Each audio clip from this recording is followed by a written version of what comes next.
ഇതെൻ്റെ ചേച്ചിയുടെ വീടാണ്. അവിടെ ഒരുപാട് ചെടിയുടെ കളക്ഷൻസ് ഉണ്ട്.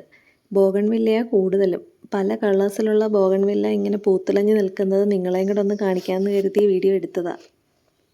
ഞങ്ങൾ വന്നപ്പോഴത്തേക്ക് സന്ധ്യയായി. അതുകൊണ്ട് പിന്നെ കൂടുതൽ വീഡിയോ ഒന്നും എടുത്തില്ല. ചേച്ചി കാനറ ബാങ്കിൽ വർക്ക് ചെയ്യുകയാണേ.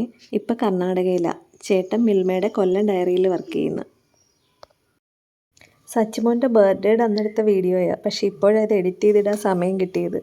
അമ്മൂമ്മയും മക്കളൂടെ പേപ്പർ വായിച്ചിട്ട് എന്തൊക്കെയോ ചർച്ച നടത്തും അതിനകത്തുള്ള കാര്യത്തെക്കുറിച്ച്. ഞാൻ വീഡിയോ എടുക്കുന്നുണ്ടോട്ട് അമ്മേര് ഹായ് ഒക്കെ പറഞ്ഞേ.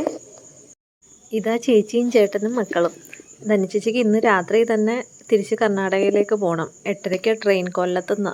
അപ്പോൾ കേക്ക് മുറിയൊക്കെ കഴിഞ്ഞ് പോകാനുള്ള തയ്യാറെടുപ്പ് നടത്തിക്കൊണ്ടിരിക്കുക.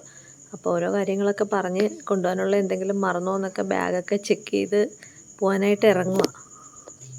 അടുപ്പിച്ച് 2 ദിവസം അവധി ഉള്ളപ്പോഴേ അയാൾ വരാറുള്ളൂ. അല്ലാത്ത വന്നിട്ട് യാതൊരു പ്രയോജനമില്ല. ഒരു രാത്രി മൊത്തം ട്രെയിനകത്തായിരിക്കും. പിന്നെ ഒരു പകലത്തേക്ക് ഇങ്ങോട്ട് വന്നിട്ട് എന്ത് ചെയ്യാനാ? അമ്മ പോകുന്ന വിഷമത്തിൽ ഗാദുവും സച്ചിമോനും ഇങ്ങനെ നിൽക്കുക. അയാൾക്ക് നല്ല വിഷമമുണ്ട്. പിള്ളേരെ അവിടെ ആക്കിയിട്ട് പോവുമല്ലേ. ഇനി 2 ആഴ്ച കഴിഞ്ഞല്ലേ കാണാനൊക്കത്തുള്ളൂ. അമ്മയോട് യാത്ര പറഞ്ഞ് ഇനി 2 ആഴ്ച കഴിഞ്ഞ് കാണാമെന്നൊക്കെ പറഞ്ഞ് വിഷമിച്ച് പോവുക.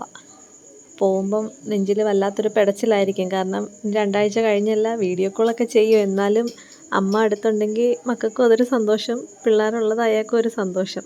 അങ്ങനെ വിഷമിച്ചൊക്കെ കാറിൽ കയറിപ്പോയി. ഞങ്ങളും ഇനി വീട്ടിലോട്ട് പോരുന്നു. ദൂരെ ജോലി ചെയ്യുന്ന എല്ലാ അമ്മമാരും ഫേസ് ചെയ്യുന്നൊരു വിഷയമായത്. ഇനി നാട്ടിലോട്ട് ട്രാൻസ്ഫർ കിട്ടുന്ന വരെ ഈ ഒരു വിഷമം ഇങ്ങനെ അനുഭവിച്ചുകൊണ്ടിരിക്കും. ആഴ്ചയിൽ വരുമ്പോൾ ഒരു സന്തോഷം, തിരിച്ചു പോകുമ്പം വിഷമം. അപ്പോൾ എല്ലാവർക്കും വ്ലോഗ് ഇഷ്ടപ്പെട്ടെങ്കിൽ ചാനൽ സബ്സ്ക്രൈബ് ചെയ്യുക, ലൈക്ക് ചെയ്യുക, ഷെയർ ചെയ്യുക. ബൈ.